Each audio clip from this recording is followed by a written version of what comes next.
Hello everybody, I'm John, this is JP Strategic Investments, and we are talking about today Xtract One Technologies, their upcoming earnings. I'm going to kind of go through what I kind of expect from this earnings report, also touch on some recent news, and also some things with the questions, some points that I want to make with the earnings call that we're going to see. And actually, let me jump right into that right off the bat here. One of the things that I want to talk about is some questions that we unfortunately seem to have every single webinar or earnings report or different thing that Patriot One is doing. We tend to see these same old questions. They're unproductive questions. They get answered the same way every time, and I really want to try to avoid that. So I want to touch on this. Questions like, why aren't we seeing more contract announcements? We've seen this asked so many times, answered so many times, the same exact answer. They have certain NDAs that they can't announce different contracts. They're announcing the contracts when they can and, if they can. And we have seen more contracts actually announced in, over the last few months or so, which I think is a very good thing, and will be probably reflected in the upcoming earnings report. But that's really not a question that's going to get us anywhere. So I hope nobody really ask that question. If you don't know that question or the answer to that question, if you're a new investor to Patriot One or Xtract One now, definitely check out maybe the last couple of webinars or earnings reports. You'll get a lot of these questions answered so that we don't have to re-answer them in this earnings call. Other questions that I'm talking about, like why aren't you going into or going after different markets like schools or hospitals or whatnot, right? These are better markets to go after, okay?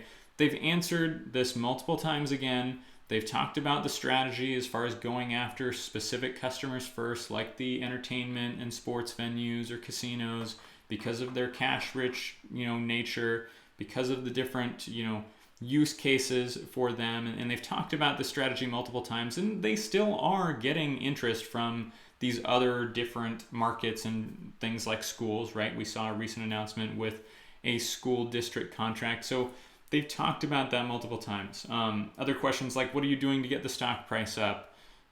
They're doing their jobs the best they can, and that's all they can really do. They can't, magically make the stock price go up, right? They can't really, court institutional investors unless they have something to back it up with. And so that's really what we as investors should hope they're spending most of their time on, is actually bringing in revenue and profits. Rather than spending their time going to the investors and wasting that time when it could be used better, actually just making the business better. So there's a whole variety of questions like that really aren't productive. And I want to go over maybe some questions that, in my opinion, could be very productive in this earnings report. And one of those questions is, with the upfront contracts versus the subscription contracts, do we see a point in the future, hopefully the near future maybe, where they switch to solely a subscription model? Or do they see at least most of the contracts, maybe especially the Oakview Group contracts, being more subscription heavy rather than upfront heavy? Because it seems like, from what I'm seeing, the subscription contracts are going to be much more profitable for them moving forward long term into the future, rather than the upfront contracts. While the upfront contracts do offer them, a significant short-term revenue boost and reduce their short-term losses, long-term, it's probably going to be much more profitable for them to use a subscription model, even solely a subscription model, rather than the upfront contract style. So that's one thing that I do want to ask. The other thing is, obviously, we saw the school contract. Are we seeing more interest from schools? Do they have maybe more inbound interest from schools after gaining that school contract? And also with the school, we've heard before that one of the reasons they really didn't push into schools is that the system wasn't really quite ready to handle that type of clutter with laptops, notebooks, and things like that in student backpacks and other things, right? And so now that we are seeing them in this market, does that mean that there has been significant increases in the capabilities of the gateway to actually deal with that clutter, right? Or is this going to be like an evolved situation? Hopefully it's not going to be, like where they're holding their notebooks above their head or out in front of them and they're just dealing with the false alarms, right? Hopefully it's not that type of situation. Hopefully what it does mean is that they are seeing significant increases in the capabilities of the product to actually deal with that clutter rather than just coming up with ways to get around it, right? So that is a question that I have there. In relation to that as well, we saw on their website, which I have behind me, which by the way is so much better than the previous website that they had. There still are a few things that are kind of a little dated in my opinion as far as the different specific product pages that have the kind of old images that they used to use. But overall, the website is 110% better than the old website. But one of the things that we did see on the website was now Smart Gateway versus Safe Gateway. Okay, and we don't really get a clear description on the website, in my opinion.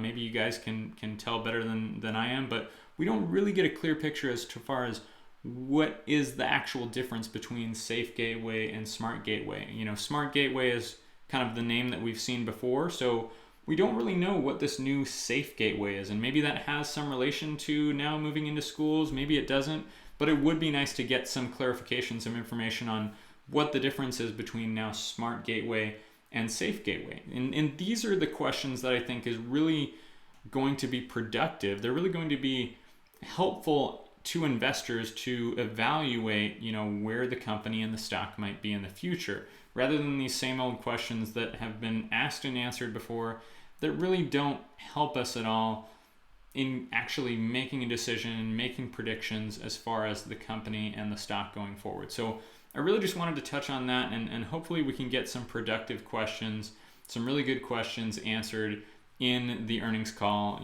tomorrow when we get the report. So that's the first thing I want to touch on. Now, as far as the actual report goes, as far as the earnings, what should we be expecting?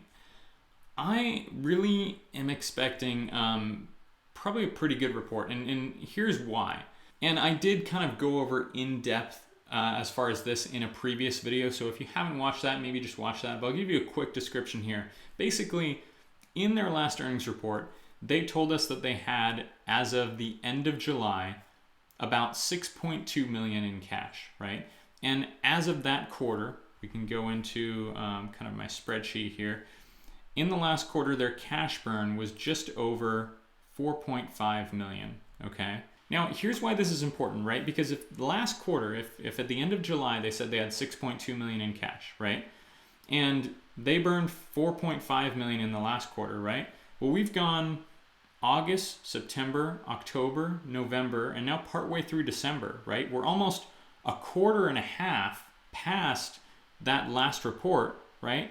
Well, that means if cash burn has stayed the same, they've pretty much burned through all of their cash at this point, which tells me that if we haven't seen a cash raise yet, very likely they've increased their revenues a significant degree enough to where they're heavily reducing that cash burn. There are a couple other maybe scenarios. There's kind of a $1 million or so receivable that they've had for like the last year that possibly they've been able to collect. I don't think that's happened. There's also the possibility that maybe they have some other type of financing deal that they've either figured out and haven't announced or something like that.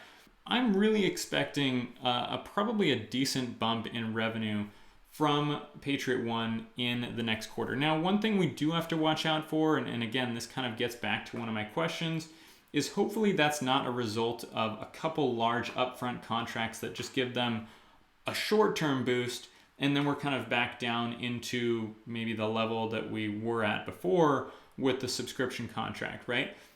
That would still be good because it would give them some money in the short term, kind of stave off a capital raise, maybe reduce the possibility of some dilution.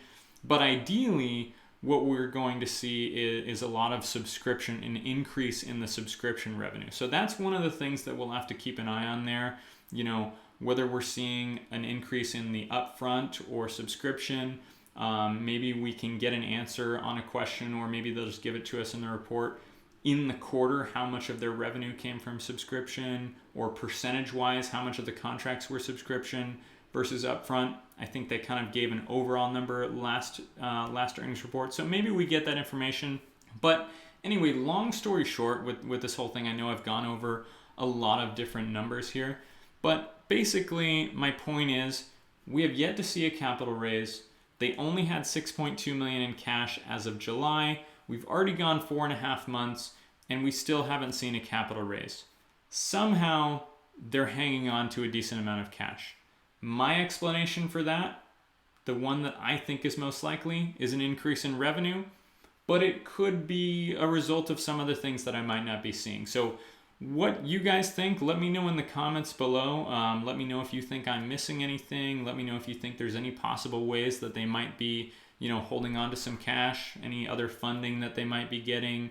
I haven't seen any Xtract contracts, but let me know if you guys, have seen any of those. But anyways, I will wrap it up here, and I will see you guys tomorrow for the earnings report. If you're watching this tomorrow, I will see you guys later today, and hopefully we'll get some good info. So have a good rest of your day. See you guys for the report.